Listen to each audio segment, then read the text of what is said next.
We've been traveling for the last 4 months now. I love the mountains, snowboarding, just hiking up in the mountains, and it's been a dream to come to the Himalayas. It was a bucket list that was like just unimaginable, and I think the stars aligned, and I just can't believe that we just did it. The mountains called, and we definitely answered. Okay, I'll go first. My name is Mary Chris Valentinos. And Michael Grino.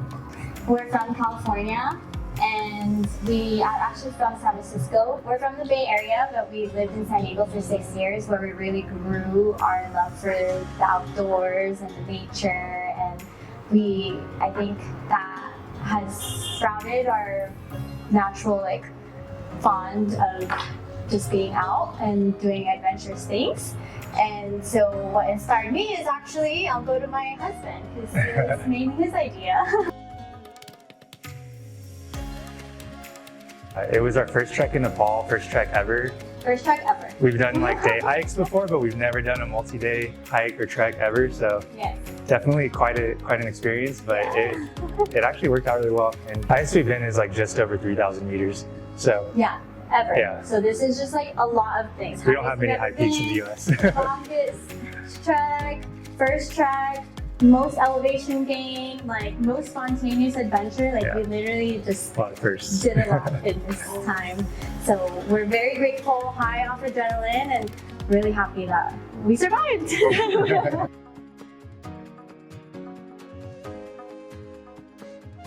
Our original plan actually was before Nepal, we were in India, and we were planning to cross over into Pakistan to go hike in the mountains up there. But due to some recent events, we had to change our plans, and luckily this came up, and we were able to Stars aligned.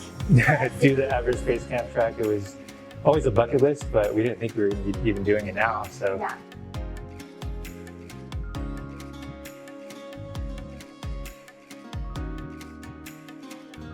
I think for me, the most memorable moment was when we got to Dingboche.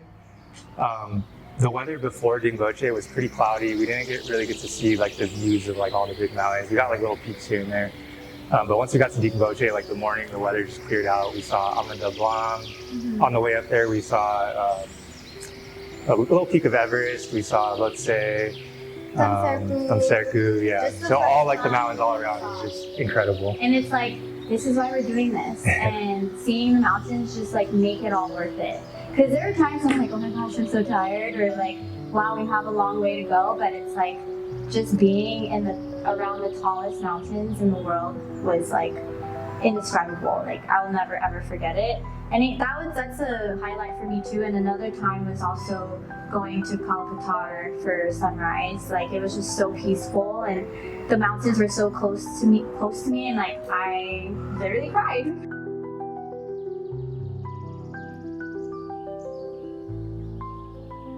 For me, the most difficult part was once we got to base camp, I started feeling a little sick. A little lightheaded, a little weak. So getting back from base camp to Gorakshep was kind of a challenge. It took me a lot longer than it would have otherwise. But having Mary Chris, my wife, there, and having our guide Lokesh there, he had carried my bag for me. That was super nice of him. And just kept encouraging us to keep going and make it through. It also started snowing, so yeah, I was a little scared. He scared me because he was wobbly and got really that mild altitude sickness. But he pushed through, and I knew he would. The hardest part for me was, I think, just the elements put together, because not one thing was oh my god, that was I can't do it. But if you add the amount of days that we were hiking every day, plus dealing with the elevation, we all felt it a little differently, but there was something mild headaches and, tired and not being able to sleep and hard to breathe, and then on top of just going out of your comfort zone, everything was out of your comfort zone. The tea houses were awesome. We're really grateful for the communities and helping us and nourishing us, our bodies and the food, but it's all out of your comfort zone, shared bathrooms and just all of that. for her not showering for 7 days. Oh, no, I thought you were going to say that. that. 7 days, yes, that's also a record that we checked off. That's the longest we've gone. So with all of that combined, I think that's what makes it challenging.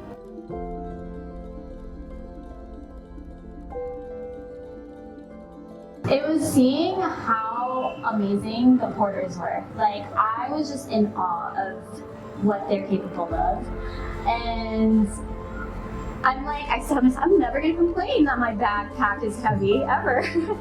Because the strength that they have, the perseverance and the endurance, I was in awe every time I saw them. And I was like trying to cheer them on, like jump, like just any way. And like some of them are wearing like flip flops and slides. Like I would have fallen so many times if I was them. He actually tried to carry our backpacks and he was like, that is heavy, with like the way they do it. So I think that was like, I was amazed and speechless. Yeah, I think just seeing like the way of life up there, like you're so far away from like any roads or like vehicles or anything, and just how everyone there like, you know, makes it work. And makes it work.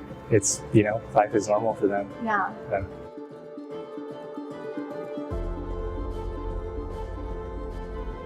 Everyone had bright smiles and very welcoming. Like that really made us feel at ease with what we're doing, especially because it was last minute for our case. We decided to do this literally like a week out. And so I think just having that tie within the people, the Nepalese people in the community really helped. And we couldn't have done this without our guide Lokesh and also our porters, Arjun and Ram. So just like so grateful. And the team has been like just great with making this happen. Like I don't think this would have been as easy and as successful if it wasn't for you guys. So thank you. I think just how knowledgeable and you know, comfortable with the mountains our guide and, you know, porters were.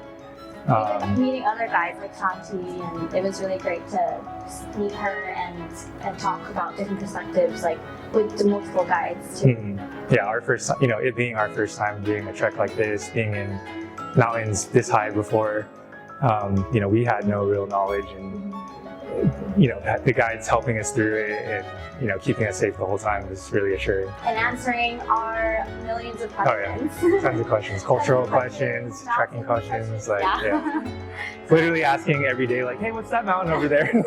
Yeah. Well, when we saw Everest for the first time, we were like, that's not Everest. We're like, oh, hi. But our favorite was Amadabang.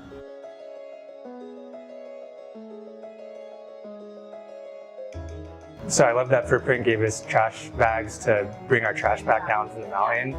Just hiking through that whole time, just seeing all the trash that's up there was really sad. Yeah. And so we did our part to try to, you know, clean up as where we could. But it really just takes everyone that's going up there to do something, like not, you know, one or two or even a small group of people can clean up the whole mountain. But if everyone's taking their own trash down and helping to clean up where they can, then that'll make a difference. So yeah. And like, obviously everyone doing this loves outdoors, loves nature, and so it really just takes like all of us to make a difference and help take care of Mother Earth, because how are we going to keep enjoying it? How are we going to keep enjoying this beauty? And we saw a team of like local people going around and collecting trash, and that made us want to, you know, contribute more. Yeah. Because they're cleaning up after, you know, all of us that are coming just to... Their home. Yeah. It's your land. We're just visitors. So the least we could do is take care of it. I think also just like help, like kind of humble us in our travels, because, you know, we're used to traveling a certain way with certain amenities and luxuries and standards. And, you know, going through this experience where you're just so remote and so removed from, you know, everything that we're used to, really puts things in perspective for us. Yeah, so. Having our standards, like this is an adventure, and so it's not going to be luxurious, and we accepted that for sure, because what do we get out of it is just raw, pure beauty of the mountains.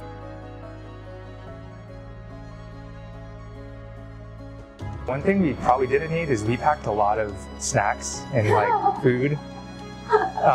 just assuming that we were going to need it. And like we were very well fed the whole time, breakfast, lunch, and dinner. Portions were very generous. We didn't have a lot of time to prepare because we planned the trip to the last minute. So, but one thing that you for sure have to have is hand sanitizer.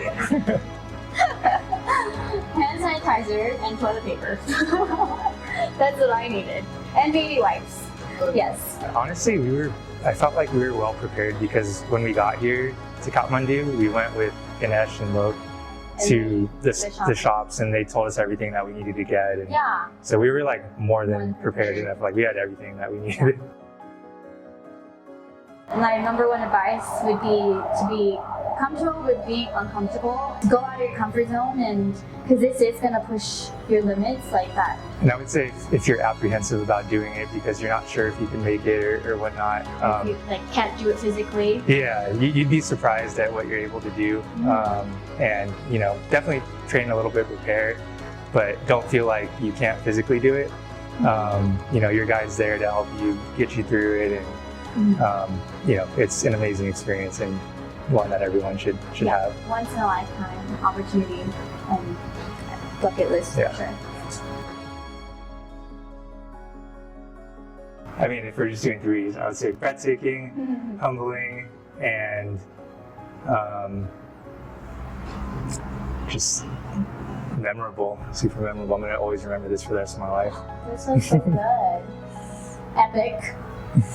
Like, this is the most adventurous thing I've ever done. And magical. Just being in the mountains I'll never forget that, and seeing it. It's gone by. Yaks. Oh, yaks! Love seeing the yaks. Yeah. We won't do EBC again. Just because there's so many other treks So many other treks. Like, we learned so much about the Himalayas. I would want to do, what is it? The one that you wanted to do, the Gokyori, Manaslu. Really want to do that. And then just do more of like the off the beaten path treks. Like, we heard Pokhara is amazing, and there's a lot from there, so next time.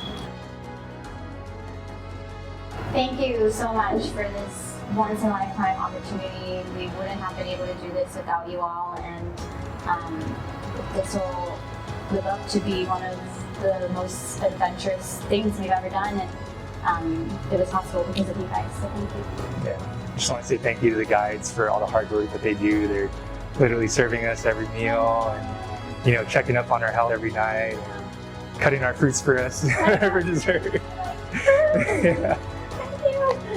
Yeah. So they do a lot of hard work, and we really appreciate it.